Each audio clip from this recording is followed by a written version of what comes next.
जय हिंद विद्यार्थियों। आज हम बात कर रहे हैं आईएमएफ की मुद्रा यानी करेंसी की। आईएमएफ इंटरनेशनल मॉनेटरी फंड की एक करेंसी होती है जिसे कहा जाता है एसडीआर। एसडीआर का फुल फॉर्म है स्पेशल ड्राइंग राइट्स, विशेष आहरण अधिकार। हर देश को विशेष आहरण अधिकार दिए जाते हैं कि कौन कितना, किस देश को कितना आहरण अधिकार है। आहरण माने निकालने का। तो ये कितनी करेंसी किस देश की आईएमएफ में है और उसको कितना अधिकार दिया गया है। सबका कोटा होता है, सबका एक शेयरिंग होती है। तो सभी के शेयरिंग से चूंकि आईएमएफ बनती है, तो एसडीआर के तहत आज आरबीआई के पास भी एसडीआर कुछ रखे हुए हैं। जो भारत का विदेशी मुद्रा भंडार है उसमें एसडीआर के रूप में कुछ मुद्रा रहती है। और ये एक ऐसी मुद्रा है, इसे आप वैसे ही यूज़ कर सकते हो जैसे फ़ोनपे और गूगल पे के माध्यम से आप पैसा ट्रांजैक्शन इधर से उधर कर सकते हो बिना कैश करेंसी के। ये केवल पेपर करेंसी है, पेपर पर चलती है, एक अकाउंट से दूसरे अकाउंट में ट्रांसफ़र होती है। लेकिन भौतिक रूप से एसडीआर नाम की कोई चीज़ नहीं होती। तो चूंकि पेपर पर चलती है और इसका महत्व गोल्ड के समान होता है। जैसे गोल्ड होता है ना कि खरा सोना कभी भी किसी उसी भाव, जिस भाव में आप चाहोगे कभी भी बिक जाएगा। ऐसी करेंसी, इतनी स्ट्रॉन्ग करेंसी, इसलिए इसे पेपर गोल्ड के नाम से जाना जाता है। तो पेपर गोल्ड यानी एसडीआर 1971 में अस्तित्व में आती है और तब से आईएमएफ की ये करेंसी बनी हुई है। लेकिन इस करेंसी में वेटेज कौन सी करेंसी को दिया जाता है? इसमें 5 करेंसी वर्तमान में एसडीआर की जो बास्केट है उसमें 5 करेंसी शामिल हैं। मतलब अगर एक एसडीआर की बात करेंगे तो उस एक एसडीआर में डॉलर का वेटेज है 43.3%। यूरो जो यूरोपियन यूनियन की करेंसी है उसका वेटेज है 29.3%। रेनमिनबी यानी चाइना की करेंसी का वेटेज है 12.3%।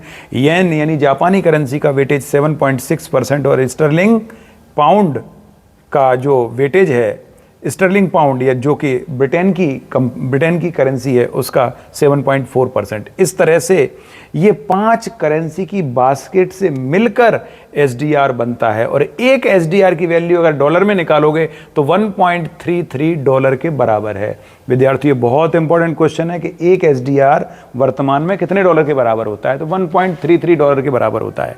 और इन 5 करेंसी से मिलकर एक एसडीआर बनता है। किस करेंसी को कितना वेटेज है ये आपके सामने लिखा है। परीक्षा में पूछा जा सकता है कि एसडीआर में मैक्सिमम वेटेज किसका? डॉलर का, देन यूरो, देन रेनमिनबी, उसके बाद येन और स्टर्लिंग पाउंड। इस तरह से 5 करेंसी प्रमुख रूप से बास्केट में शामिल होती हैं। यहाँ एक इम्पोर्टेंट प्रश्न ये है कि पहले ये करेंसी नहीं हुआ करती थी। पहले इनमें यूरो के स्थान पर फ्रांस और जर्मनी की करेंसी शामिल थी। और रेनमिनबी ये यूरो कब से आ गया? जब से यूरोपियन यूनियन बनी तब से फ्रांस और जर्मनी की करेंसी हटा दी गई, यूरो ले ली गई, उनका स्थान यूरो ने ले लिया। और चाइना की करेंसी रेनमिनबी को स्थान मिलता है 2016 से। इससे पहले रेनमिनबी एसडीआर में शामिल नहीं था। एसडीआर में केवल 4 ही करेंसी हुआ करती थी, डॉलर, यूरो, येन और स्टर्लिंग पाउंड। और रेनमिनबी 2016 में आई। तो परीक्षा में पूछा जा सकता है एसडीआर की बास्केट में नवीनतम करेंसी कौन सी है? तो वो है रेनमिनबी। विद्यार्थियों, ये लगभग 10 साल के लिए ये करेंसी एक बार बन जाती है, 10 साल बाद फिर रिन्यू होती है। तो 2026 में ये फिर से आपको रिन्यू होते हुए दिखेगी। हो सकता है इंडियन करेंसी इसमें शामिल हो जाए। अगर इंडियन करेंसी इतनी मजबूत हुई तो वो शामिल हो सकती है। तो इस प्रकार 5 करेंसी इस समय आईएमएफ की बास्केट में, जो आईएमएफ की करेंसी है एसडीआर, उस एसडीआर की बास्केट में ये 5 करेंसी शामिल हैं। इन्हीं के आधार पर पूरा आईएमएफ की बास्केट बनती है। आईएमएफ के पास वर्तमान में 960 अरब डॉलर के बराबर एसडीआर हैं।